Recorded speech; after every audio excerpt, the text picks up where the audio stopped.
Good morning, everyone. This is Jason, Director Nola, and it is February 6, 2019 on this nice cold Wednesday here in Songcheon, which is in South Korea.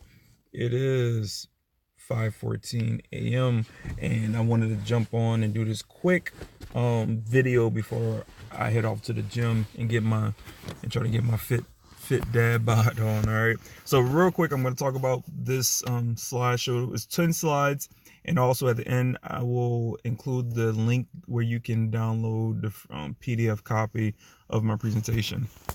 So today we're going to talk about something that I've been wanting. I wholeheartedly believe in. I think it's very important that groups of people, either family members or small communities, who are looking for ways to grow capital so they can build businesses which can help their local community with jobs, economic growth, this, that, and the third, mainly for people who don't want to go to banks or who can't go to banks to get capital and financing. But by you pooling your funds together with a group of people that you know or don't know, y'all can create your own pool of capital to jumpstart a small business that can help grow, that can potentially grow into a bigger business. So today we're going to talk about why you should start a group investment fund.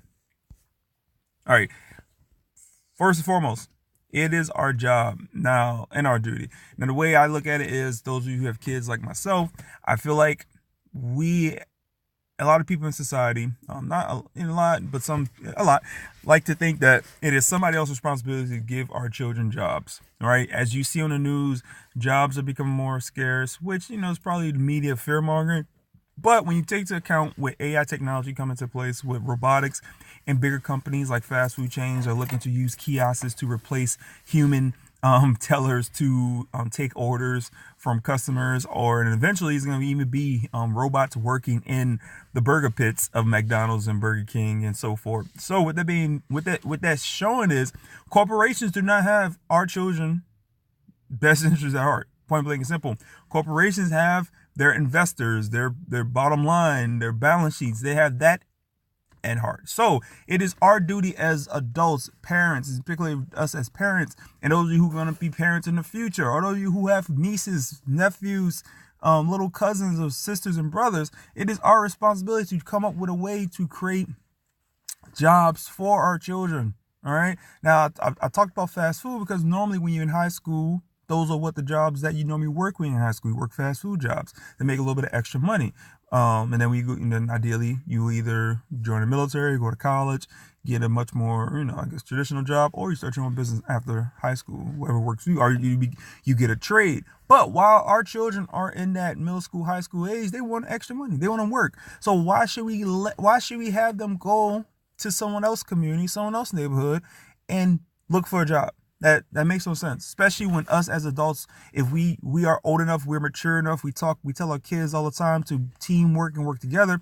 We can then take action, show them instead of tell them how teamwork works. So it is our responsibility as adults, as a community, to come up with a way to create jobs for our children, so our children don't have to go out there and work for somebody else, or make somebody else's family wealthier, or go outside of the community into somebody else's community and work.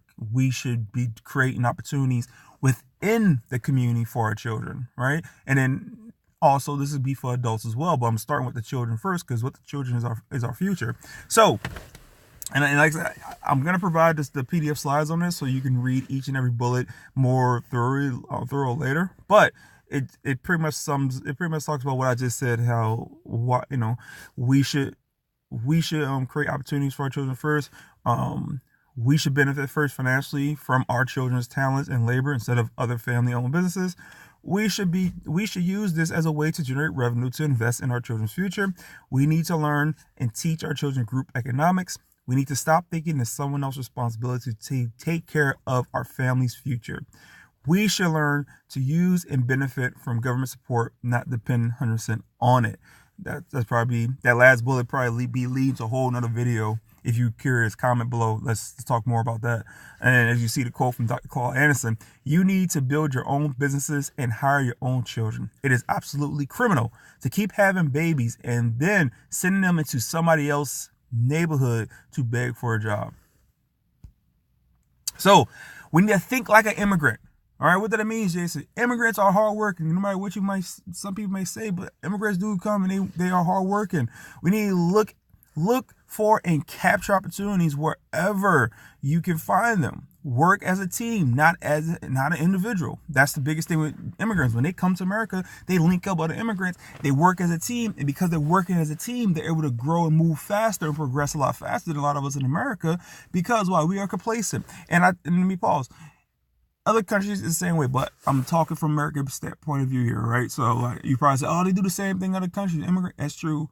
However, I can also rebuttal that too, because I do know in other countries, immigrants do not have it as easy, and they don't have the level of, I'm going to say access like I feel immigrants get when it comes to America. But look for opportunities and capture those opportunities, right? In our own country.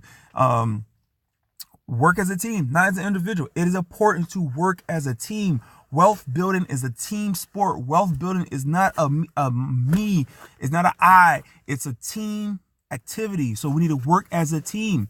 Earn income, save, invest in assets, and repeat. That's what immigrants do when it comes to America. They may work the crappiest job that you don't want to work, but they save up. They live in a house with probably 5 or 6 other people. They earn income. They take their pennies. They save up. They invest in assets. Then they repeat. And then they earn income, save their pennies, invest in assets, and repeat. Then, oh, hey, look, let's buy this business. All right, cool. Now, 2 of you could quit the job working for the other people, and then you could work the business.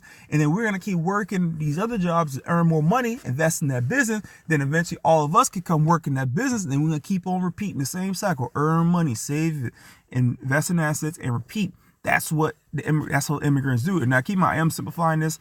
I know I'm simplifying this. I'm trying to keep it short for you guys, right? I don't want to take up all your time, but we can talk more about it in the comment section. Build a community that supports you emotionally, spiritually, physically, and financially. No matter what I feel like a lot of people, they miss this part. You need financial support. Yeah, I need you to support me emotionally. Yeah, I need you to support me spiritually. Yeah, I need some physical, whatever that may be, fitness or sex. I don't know, whatever floats your boat.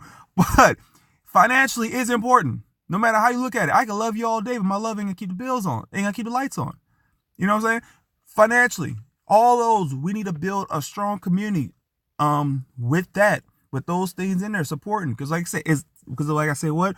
Wealth building is a what? It's a team activity. All right, so make sure the people in your community are on par with emotionally, spiritually, physically, and financial. All right. If you don't put nobody in your group who don't like talking about money, kick their behinds out. We don't want a community with people who don't like talking about money. We don't want a community with people who don't want to keep themselves healthy. We don't want a community with people who don't want to keep a healthy spiritual balance. We don't want people who don't want to take care of their emotional state too. We want a community of people who agree with all 4 of these things, being healthy and strong as a group. All right. Put your people first, second, third, and everyone else get your leftovers. If you notice how when immigrants come to America, they always put their people first, and then whatever's left over goes to everybody else. That's exactly what we need to think. That's how we need to do when we build this investment fund. We build this community. Your people and your community comes first, second, third, and everyone else gets the leftovers, right? That's the mindset you need to adopt, because at the point you're trying to keep capital, keep resources in your group community, because why? We're trying to create opportunities first for who? Our children. So with that being said, we need to be extremely selfish, putting us first, second, and third, so we can make sure we have the opportunities that we want our children to have before everybody else's. All right. That's what I mean by that. Build and establish a domestic and international network. Now, here, one thing I noticed, if you look at Koreans, or look at Chinese, you look at Japanese who are into entrepreneurship, when they go to America, they have their even my Ghanaian brothers and sisters as well. I'm going to use them for example. My Ghanaian brothers and sisters, they come to Korea, they have businesses here that caters to markets back in Ghana. And they also have businesses that cater to people here in Korea. So what they do, they're not just making money domestically in their current location, like, for example, Korea. They're also making money back from their homeland, because they're sending goods that people want from their homeland. People want from Korea, they want shipped back to their homeland in Ghana. So what that means, they're creating this domestic and international network, right? So they're not only they have a strong community in their physical location, which is away from their home country, they also have a reach back community back in their home country as well, that they can reach back for those 4 pillars of support that I was saying that we need to have, right? So there's something to keep in mind. Work 10 times harder than others and play as little as possible. Work hard, work hard, work hard, goddammit. I don't care if you want to have a drink, you better like slim it down. Like me, for example, if I call going to the local GS25 convenience store and buying like a $1.50 bottle of soju, drinking that, and I'm happy. All right. It makes no sense for me to go to a bar and spend $5 for that drink that I could have got for $1. Right, pretty much at the GS25, and then that's only a little bit moderation. I'm not saying cut out all your playtime, but what I'm saying is we have a job, we have a duty. So what that means is we need to punt as much leisure as possible so we could work 10 times harder, because while the other people are playing, we want to be working. So that's why we need to think like an immigrant. All right, build a small business that cash flow. I'm not saying it doesn't have to be no doggone Silicon Valley type of business. It doesn't have to be, I need VC money, I need angel. No, it can be something simple. Like going back talking about the immigrants. Immigrants start businesses that are simple, that has a higher chance of generating income a lot faster, so they can take that money, save it, and invest it. And so what? They can build opportunities for who first? Their children first. So keep it simple. Figure out what people already buy, then offer it better or cheaper than your competitor. Still make a profit. As you see in the photo, I have Starbucks, and then you see underneath it, I have a competitor to Starbucks who sell probably the same cup of coffee that Starbucks is selling you for $3. You can get it for $1. That's Korean won. So you're probably looking about $1, right? So even if from that $1 coffee you make 50 cents, you save that 50 cents. And you keep on racking up the 50 cents until you have enough to invest it into another spot that's selling dollar coffees. Now you're 2 times the income rolling. So now instead of making 50 cents, because you have 2 locations, you're now able to make $1. And then you save that. Another thing about wealth building takes time. Wealth building is a patient process. It doesn't happen overnight. All right. So think of little simple businesses that people already want to spend money on.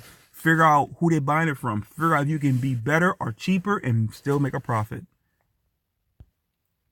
All right. So I said all that to lead up. So I gave you all the precursor stuff to say build capital as a team. So you adopt it. You got it in your head that it is your job and duty to create opportunity for your children first. You got it. You need to operate like an immigrant. Work 10 times harder.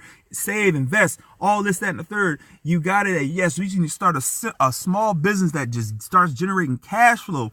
Now, with all that, that's now you say you come together. You build a team. All right. Individual contributions are smaller and easier to manage when you are building capital as a team. Working as a team towards a shared goal increases success rates. Capital includes not just money, but capital includes everyone's time, the talent of the talent pool in your team, the experiences that team members bring, and the network that each person has that now that team can benefit and leverage off. And costs and tasks is shared by the group instead of a single person. This is why it's very important to build your group investment fund. This is why, because now you are spreading the load. If you look at other communities, when they work as a team, they're able to move further because why? Everyone is contributing not just their money, they're contributing their time, they're contributing their experiences, they're contributing their talents, they're contributing their network that everyone can now leverage off. This, another term for this is also called a mastermind group. All right. So just something to keep in mind. All right. So this is like some group fund examples of if you had a group of 10 people. I'm not going to go into super details in this because it's 5:28 and I need to hurry up and head to the gym. But, and like I said before, I'm going to include the link so you can download the PDF and you can look more into this. But just going over this quick example, if with a group fund of 10 members, money, and each member contributes $100 a month, and y'all set the first milestone to save $12,000, right? So you could do that in 12 months. You'll have $12,000 saved at the end for your first milestone. Your second milestone is to establish a business and still contribute to the fund. And you'll see the charts here that I read. You can look more into that. Now, for your third milestone, you save 50% of the profits and invest. So The third milestone is pretty much when the business is now being take care of itself off of his revenue. Now it's able to, and you're generating a profit. All right, so you have to take you have to save 50% of the profits and save 50% of the profits and reinvest 50% back into the fund. All right, so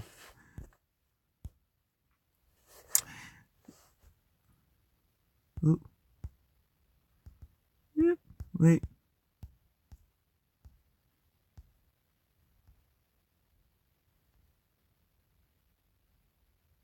Okay.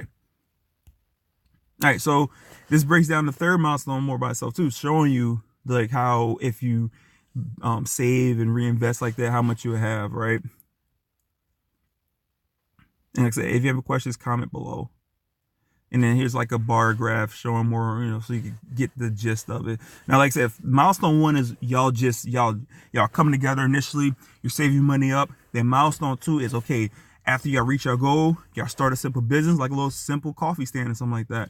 Now y'all still are putting money into, now instead of doing $100 into the fund, y'all now splitting it. You're gonna put $50 into the fund and $50 into the business, so the business can have some operating capital going through it. Milestone 3, the business now self-sufficient. You now could go back to putting $100 back into the fund. Also in milestone 3, the business is also generating enough profit where y'all could take half of that and put that into the fund as well. So you're you're increasing how much money y'all put into your investment fund, while at the same time stashing some of the profits from the business into a savings account so you can grow that business. And that's what these charts show for you guys.